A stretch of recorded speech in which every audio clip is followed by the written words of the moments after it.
Muy buenas noches Héctor Aguilar Camín. ¿Qué pasó, Leo? Jorge Castañeda. Hola, Leo. Y Javier Tello, muy buenas noches. ¿Y ahora qué? México ante el 2018. En esta obra, 34 académicos e intelectuales de primer orden realizan un diagnóstico sistemático de las fallas y carencias de México.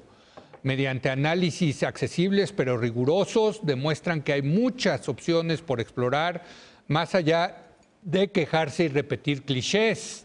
Las formas de la corrupción y la impunidad, las incompetencias del Estado, las elecciones amañadas, el narcotráfico y los errores al combatirlo, el abandono de la juventud, las policías raquíticas, las cárceles como veneros del crimen, la desigualdad, la desconexión entre el mundo educativo y el productivo, las fracturas del sistema de salud, el desorden federativo, la debilidad de la política exterior, la ineficiencia administrativa. Esas son las arrugas sobre el rostro del país. Sin embargo, entre las sombras más oscuras del entramado social y las estructuras que exigen apuntalamiento, aparecen finalmente oportunidades que no pueden soslayarse y algunos caminos hacia un México menos roto. Héctor, tú eres el coordinador de esta obra, cuéntanos. Bueno, es muy buena descripción la que has hecho. Les cuento un poco el origen de este proyecto y por qué, y del título. Y viene de una conversación que tuvimos con Raúl Padilla y un grupo de académicos de la Universidad de Guadalajara, diciendo, bueno, en un momento particularmente complicado, porque era como el mes de febrero, estaba a todo lo alto el gasolinazo, y estaba en todo lo alto la terrible y adversa novedad del presidente Trump.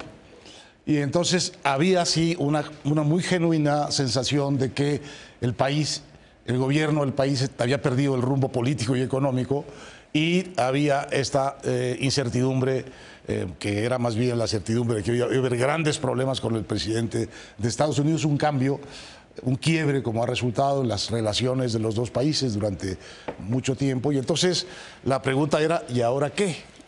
Es decir, ¿ahora qué? Se nos ha acabado un poco el horizonte, las reformas de Peña Nieto pues, se han establecido pero no han dado sus resultados, y entonces parecía un momento de particular incertidumbre. Y para responder a esta pregunta lo que pensamos hacer es tratar de reunir a todos los expertos que pudiéramos encontrar. No son todos los expertos que hay, son todos los que pudimos encontrar, para hablar de cada uno de los problemas de México y proponernos no un análisis, ni una queja, ni solo una crítica, sino quizá todo eso, pero sobre todo una solución, una propuesta de solución, el remedio y el trapito.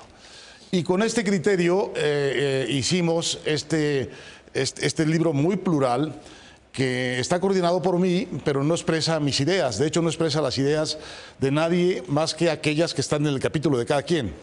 Es un ejercicio muy plural, muy diverso. Y nuestra primera decisión fue escoger 7 editores, para que cada uno de ellos escogiera a su vez al grupo de autores que iban a trabajar en ese apartado.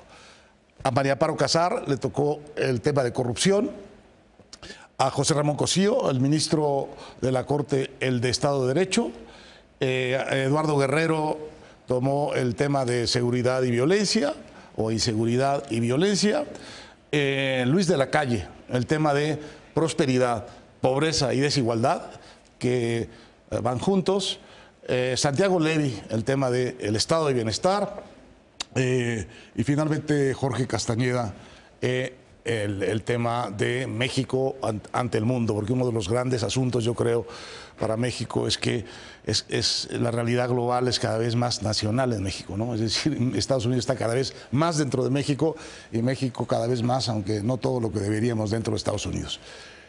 Y entonces el resultado del libro son estos más de 30 ensayos, cada uno de ellos con 3 propuestas de qué hacer con los problemas que están analizados en el ensayo.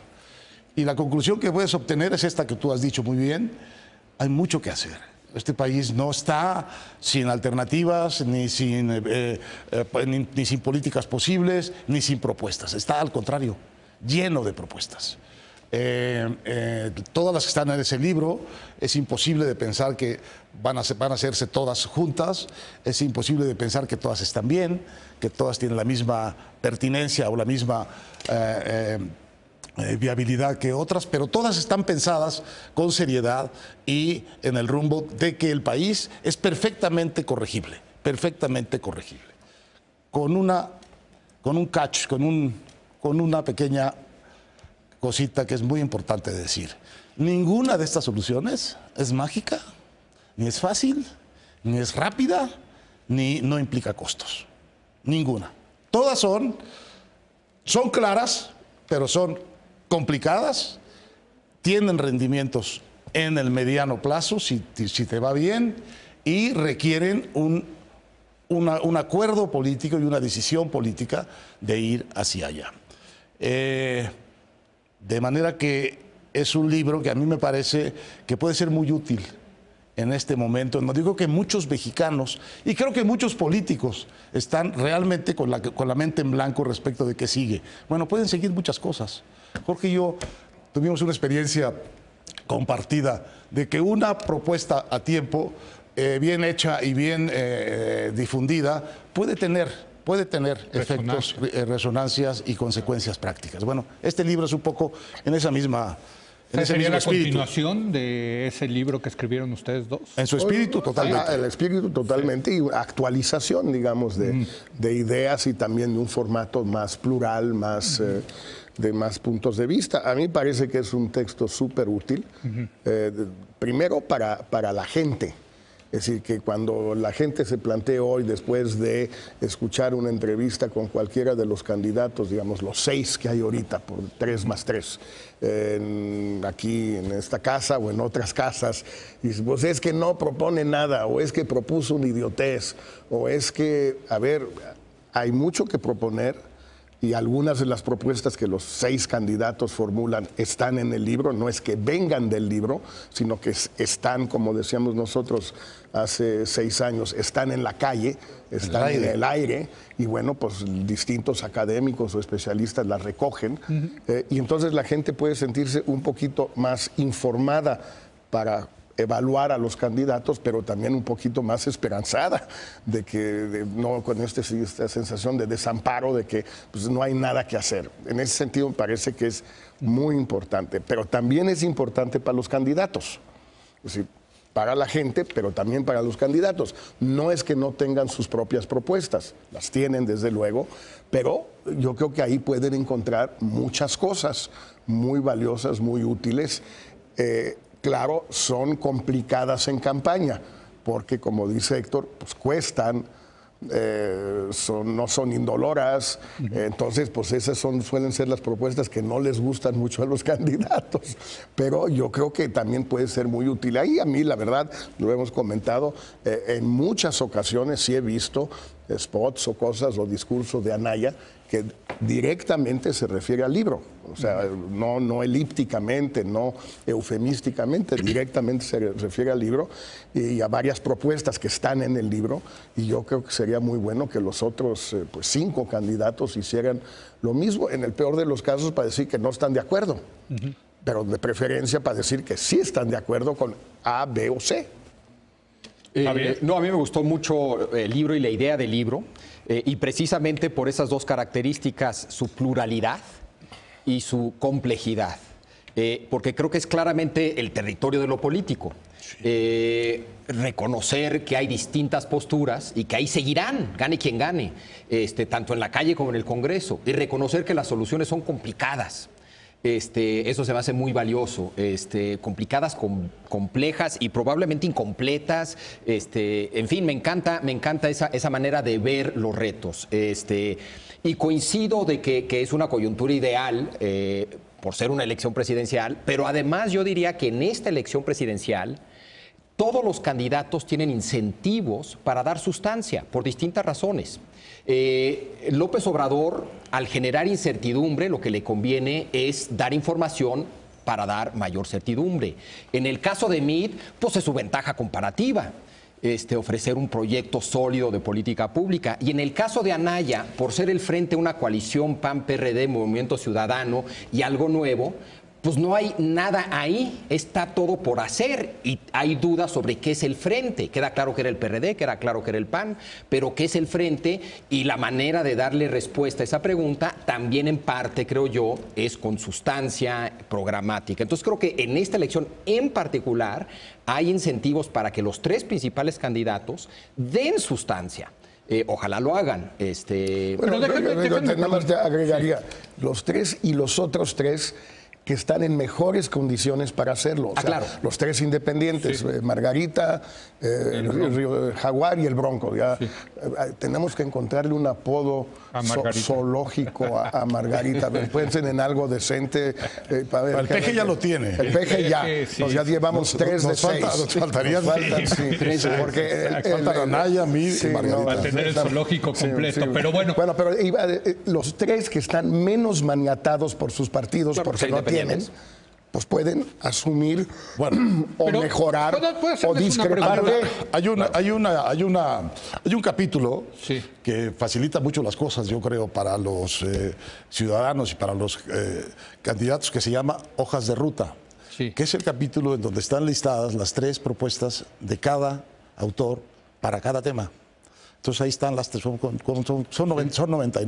99 propuestas puntuales. Ahora, yo no he visto el libro salvo las reseñas que tú hiciste en tu columna en Milenio, pero déjenme preguntarles, porque dicen es una visión plural, pero esto quiere decir que hay ideas de izquierda, de derecha, hay ideas nacionalistas, cosmopolitas, hay ideas de apertura, de cerrazón, hay ideas, o sea...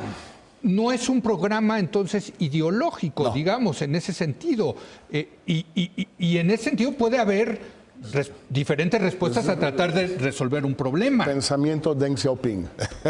¿Cómo que es? No importa si el gato es blanco o negro, que sepa agarrar ratones. ¿Eso es todo? Pensamiento Hay- Deng Hay un Xiaoping. poco de eso, pero hay un poco más de definición. A ver, Yo también diría que Cuando sí. cuando lo conversábamos, Raúl y Raúl Padilla y en fin, la gente de la universidad y la gente de Nexos, lo que decidimos fue así: mire, vamos a hacer un libro que sea muy liberal en lo económico, Ok. o liberal en lo económico y socialdemócrata en lo social. Por eso coinciden planteamientos de inversión muy agresivos, como hay en el artículo de Luis de la Calle, y propuestas de combate a la pobreza extrema y de seguridad social muy agresivos y muy complejos, como son los de Santiago Levy, que es sigue siendo la propuesta más compleja de reforma institucional, camino a una sociedad no más desigual, pero más armónica, una sociedad con un piso de bienestar social compartido. Y hay... El de John Scott. y el de John Scott, que es el tema del ingreso universal básico, ¿no? Entonces, tiene esos dos lados, ¿no? Y tiene un carácter modular. Tú puedes tomar la opción, si quieres, de Luis de la Calle sin tomar la de John Scott. Yo preferiría, obviamente, que se inclinara la toma de decisiones hacia estas posiciones que van diciendo cómo emparejar la sociedad desde el punto de vista de sus privilegios económicos y de su desigualdad. Déjame preguntarte, Héctor, porque sé que tú has leído, tú también leíste el libro de López Obrador 2018, La Salida.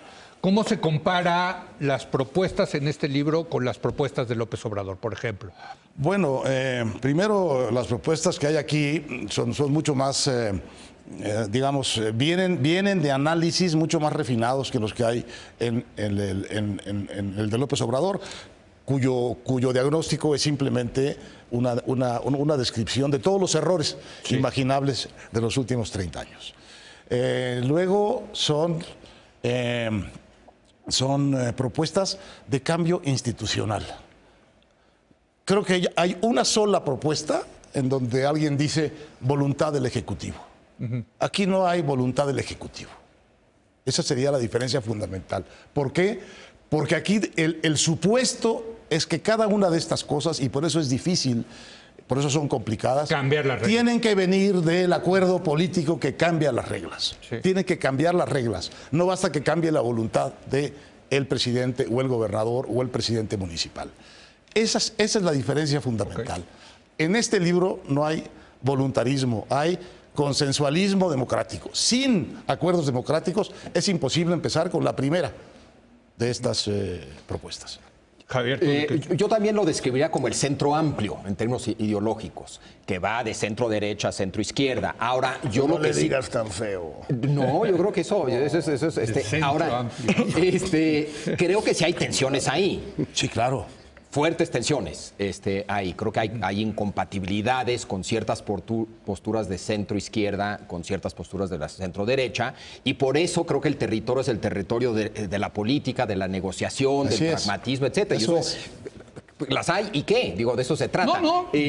Lo que, pero es importante Sí, no, entenderlo, que totalmente. no es un tema no es un Totalmente. programa ideológico como lo conocemos, de centro derecha o de centro izquierda, o en fin, O sea, no hay- o de no hay- izquierda radical o de derecha radical, ¿no? No hay posturas, no hay un purismo, exacto. etcétera. Ahora, yo sí creo que el voluntarismo tiene un rol. Vamos a hablar más adelante de Corral. Sí. Parte de lo que se argumenta de Corral es que hay voluntad política para hacer ciertas cosas, que las instituciones funcionen como deben de funcionar. No solamente se necesitan reglas, sino también voluntad política. Entonces yo no descartaría la importancia de la voluntad política. Es el equilibrio de esas dos cosas, es cuándo sí, cuándo no, cómo sí, cómo no. Y la otra cosa que si ya podemos entrar a algunas críticas constructivas, espero, creo que hay un debate, o parece haber un debate previo, por lo menos en esta elección, a las propuestas del libro, que tiene que ver con cambio gradual versus cambio radical. Es decir, todas estas propuestas parecerían, aunque en su conjunto podrían llevar a un cambio fundamental, institucional en el país, etcétera, etcétera, parecería ser una propuesta de gradualismo.